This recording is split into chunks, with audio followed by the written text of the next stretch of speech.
नमस्कार। प्रारब्ध पर आप सभी का स्वागत। मैं अवनीश। चैनल आपने सब्सक्राइब किया, वीडियोस को आप लाइक करते हैं, शेयर करते हैं, बहुत बहुत धन्यवाद। बेल आइकन जरूर दबाइए ताकि किसी भी अपलोड की सूचना सीधे आपको मिले। आप देख रहे हैं स्क्रीन पर हमारे साथ मौजूद हैं धीरेन्द्र पुंडीर साहब।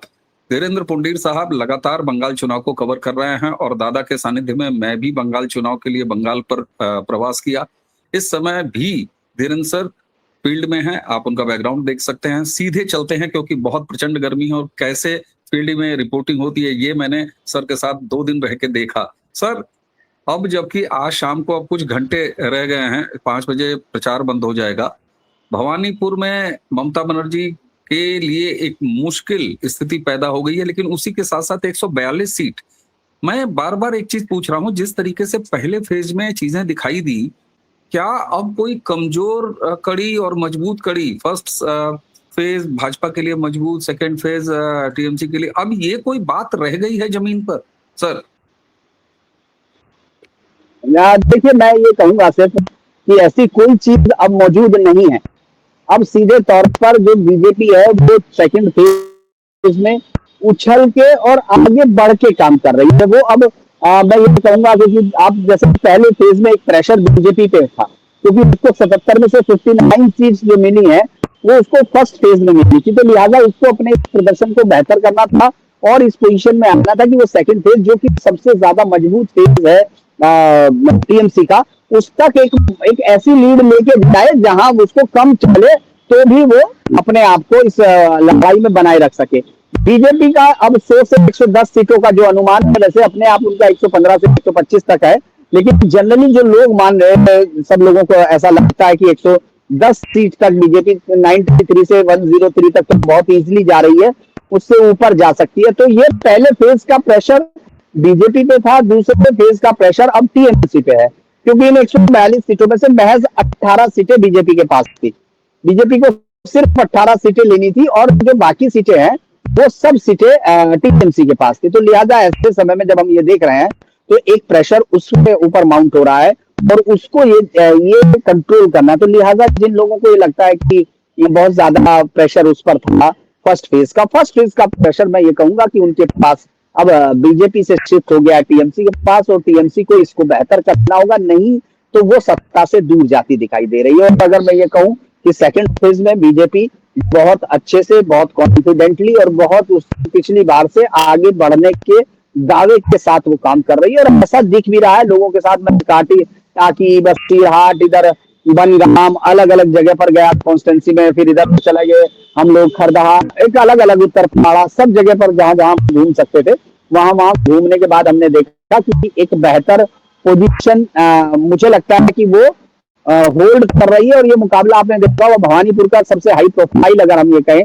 वो लगातार होता जा रहा है। उसमें आप देख रहे हैं कि ममता बनर्जी किस अब तक इस मामले में फंसी हुई है, कंटिन्यू फंसी हुई है। तो ऐसा नहीं कि वो वहां से निकल पा रही हो या उन्होंने देखा हो, या मुझे उस दिन के बाद मैंने कभी नहीं देखा ममता बनर्जी जिनको बड़ी बड़ी रैलियां करने का अनुभव है, वो महज कुछ लोगों के सामने खड़ी हो, फिर वो छोटी छोटी गलियों पे, गली के मोड़ पर, यहाँ तक कि अपनी गली के मोड़ पर रैली संबोधित कर रही हो, ये बात हमने कभी नहीं देखी है। तो वहां वो चीज दिख रही है। दूसरा ये कि कल बैरकपुर में जो जगदल में है हिंसा करने की कोशिश की, उन्होंने पिटाई की, जो समर्थकों पे हमला बोला, अर्जुन सिंह के ऊपर ईंट करने की कोशिश की, पथराव करने की कोशिश की, लेकिन आप जानते हैं उनमें से 4 लोग अरेस्ट कर लिए गए, 5 लोग फरार हैं। तो इस तरह से बंगाल के लोगों को दिख रहा है कि इस बार सुरक्षा बल बहुत मजबूत है। 23 से 21 कंपनियां यहाँ मौजूद है, डॉग स्क्वाड है, इसके अलावा जो अलग से स्क्वाड है वो सारे मौजूद है, डॉग स्क्वाड वहां मौजूद है, क्यूआरटी मौजूद है। तो एक स्पेसिफिक चीजें ये बता रही है कि लोगों का मूड जो वो कह रहे हैं उसको देंगे। कल चूंकि मैं यहाँ प्रधानमंत्री मोदी के रोड शो में भी मौजूद था, तो आप देखेंगे अवनीश उसमें बहुत जबरदस्त तरीके से वो भद्र लोगों का था, क्योंकि जिन लोगों को उसके बारे में मालूम नहीं, दर्शकों को मैं बता दूं, उत्तर कोलकाता के उस इलाके से शुरू किया गया जहां से कोलकाता बसा है, यानी जो पोश इलाका है जहां पैसे वाले लोग हैं, जहां भद्र लोग थे, वो वहां से शुरू किया गया। पॉल एवेन्यू से शुरू किया गया, उससे जाके फिर उस एवेन्यू से अगर आप जाएंगे तो फिर वो जोड़ा सांको और बेलगछिया काशीपुर के बीच की जगह से गुजरते हुए वो सीधा पहुंचता है माणिक कल्ला से फिर वो आगे जाकर खत्म होता है। तो इस तरह हम देखते हैं कि शोभा बाजार का हिस्सा है, तमाम चीजें हैं, तो मतलब लोगों के साथ भी प्रधानमंत्री मोदी या उनकी पार्टी कदाप नहीं बैठाती हुई दिख रही है जी। बिल्कुल। अच्छा, जिस तरीके से पहले फेज में शांतिपूर्ण मतदान हुआ और कहीं से भी रिपोलिंग नहीं हुई, जबकि 44,000 से ऊपर पोलिंग बूथ थे, तो ये एक बड़ी अचीवमेंट रही। यानी कहा जा सकता है कि हिंसा रहित जो छोटी-मोटी हुई वो ऑलमोस्ट बंगाल के लिहाज से देखा जाए तो वो हिंसा रहित ही कहा जाएगा, कोई हिंसा नहीं हुई। अब सेकंड फेज में जिस तरीके से 100-100 देसी बम बरामद हो रहे हैं, टीएमसी का गढ़ एक तरह से कहा जाता है, हालाँकि आपने कहा कि अब कुछ ये मजबूत कड़ी और कमजोर कड़ी रह नहीं गई है। क्या तृणमूल का इरादा है और क्या जनता के इस एक विद्रोह के बाद ये संभव है कि सेकंड फेज में हम पहले के मुकाबले कुछ थोड़ी-सी हिंसा भी देखें?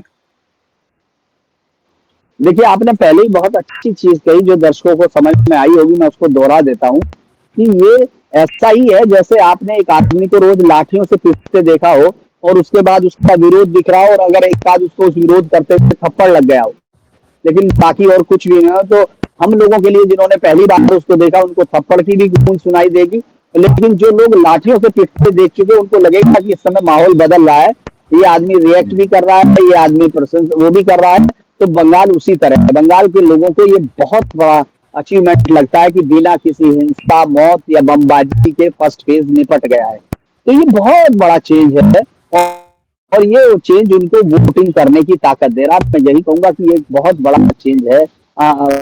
उन्नीस को ये हम मान सकते हैं कि ये पूरे मसले में जितना भी ज्यादा ये हिंसा करने की कोशिश करें, उसके बावजूद जो रिएक्शन है वो बड़ा है। अगर तो जो हम लोग बम की बात कर रहे हैं, ये पहले बम क्योंकि कच्छ के हिस्से में बनते हैं, भांगड़ में आते हैं नांगी से, और यहाँ जो एक और जगह है उत्तर 24 परगना की, वहाँ एक जगह पर ये बम बनते हैं जहाँ पटाखे बनते हैं, वहीं आगे जाके बम भी बनते हैं। तो इन सब लोगों का इससे पहले तो बमबाजी आज के दिन हो रही होती है, चहल पहल नहीं होती। जो मैंने पूछा लोगों से कि भैया आज में 2021 में क्या अंतर है, उन्होंने कहा सर यहाँ कर्फ्यू जैसा माहौल दिख रहा होता, आपको कहीं बमों की आवाज आ रही होती, दौड़ा दौड़ा के मारा था यहाँ जो न्यू टाउन के विधायक ने बीजेपी के सब्यसाची को लास्ट मूवमेंट तक मारा, वोटिंग के दिन मारा, इस तरह के सारे काम होते थे, वो अब आपको कहीं नहीं दिख रहे हैं। अब जो हिंसा दिख रही है उसका जवाब दिख रहा है, वो लोग उठाए जा रहे हैं। तो ये इसीलिए एक बदले हुए बंगाल की तस्वीर है। देखिए वोटों का रिजल्ट क्या रहेगा अमरीश जी, ये तो हम लोग सिर्फ अपना एक आइडिया जाहिर करते हैं, जो लोगों से बातचीत होती है वो तो 4 मई को खुलेगा, लेकिन कम से कम देखिए 2 चीज, एक तो आपने लोगों का दर्द तोड़ा, दूसरा एक रियल वैल्यूएशन पर ले आए, यानी कि फिजिकली प्रेजेंस था वो आदमी जिसने वोट डाला, तीसरा आप उस हिंसा को कंट्रोल करने में कामयाब हो गए, चौथा आपने पोस्ट पोल वायलेंस को रोका, 2 चरणों के बीच डराने वाली चीजों को रोका। तो अब अगर कुछ हो भी रहा है तो मुझे लगता है कि लोग उसको इतने ज्यादा उस पर नहीं देख रहे होंगे, वो अब इलाका वाइज हो गया। लेकिन काकद्वीप जैसी जगह पर जहाँ खुद सीईओ गए अग्रवाल जो है, इससे पहले वहां वोटिंग ही नहीं हुई थी, तब पहले फेज में रेप हुए थे उन सब इलाकों की तरफ अगर हम बात करें, इस तरह के आरोप लगाए गए थे कि हत्या हुई, रेप हुए, तो वहां अब आराम से घूम रहे हैं और वो पूरे सुरक्षा बलों को इस बात के लिए बता रहे हैं, बधाई देनी चाहिए, सब लोग आ रहे हैं कि वो एक बड़ा पीसफुल इलेक्शन सिस्टम है। पहली बार बंगाल में आजादी के बाद इस तरह की चीज दिख रही है। बिल्कुल, और बंगाल की राजनीति को जानने वाले, चुनावी हिंसा को जानने वाले वो सब जानते हैं। हालांकि बिहार और उत्तर प्रदेश बिना मतलब बदनाम रहता, तो चुनावी हिंसा के लिए बिहार तो खैर खास तौर पर। अच्छा दर्शकों, देखिए फील्ड में रहने के बाद और हम खुद कोलकाता रह के आए, नेटवर्क की बड़ी समस्या है, तो थोड़ी सी धीरेन्द्र पुंडीर सर की तस्वीर और आवाज में अगर हो, लेकिन उससे काम चला लीजिएगा निश्चित तौर पर, क्योंकि फील्ड में रह के कैसे बात संभव हो पाती है, ये बड़ा आप समझ ही सकते हैं इतने टेम्परेचर में। सर मैं ज्यादा आपको परेशान नहीं करूंगा, सिर्फ अंत में एक अपडेट और लेना चाहूंगा। क्या वाकई भवानीपुर में ममता बनर्जी बुरी तरह फंस चुकी?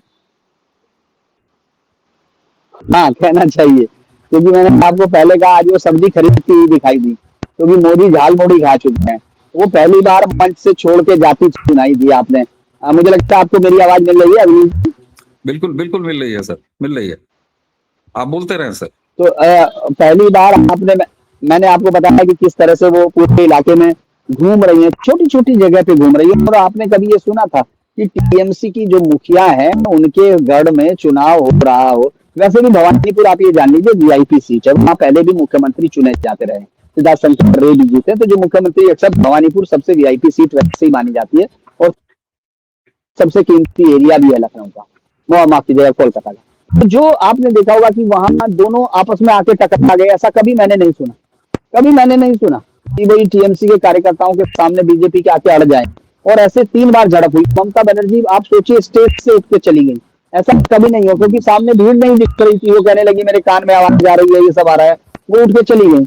इसके बाद आप देखिए वो जाके जो उन्होंने कहा था कि मैं तो आऊंगी नहीं, वहां तो बुरी तरह हारेगा, वहां तो 21 तारीख से वहीं फंसी हुई है, रोज शो होता है, 3-3 शो रोज कर रही है। और आप देखेंगे जहां कोई झंडा नहीं होता था, आपको वहां लगातार झंडे आपने भी देखे थे, इसके बाद हम लोग लगातार कवर कर रहे हैं, वहां सब जगह झंडे दिख रहे हैं, वहां सब जगह सभा हो रही है, तो ये कंटिन्यू चल रहा है, कोई भी इसमें कमी नहीं है। ये मुझे लगता है कि अब वो सोच रही होंगी ममता बनर्जी की अगर 2 जगह लड़ लेती तो एक हार से बच जाती।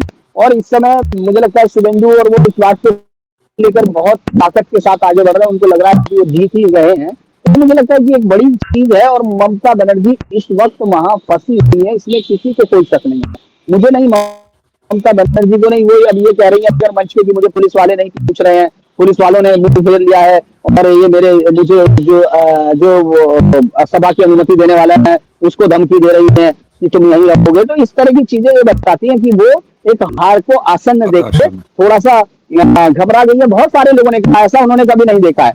और बड़ी चीज एक उन्होंने कही है कि अगर 10-20 कम रहेगा, मतलब हमारे पास 10-20, वो सरकार अगर 10-20 से कम रह गई आप हमको वोट दीजिए, वो कह रही है, वरना पहले तो वोट लेती थी, छीन लेती थी ना भाई। अभी वो कह रही है कि अगर 10-15 सीट कम रह गई तो समझ लीजिए फिर वो बीजेपी आ जाएगी, वो जोड़ तोड़ कर सकते हैं।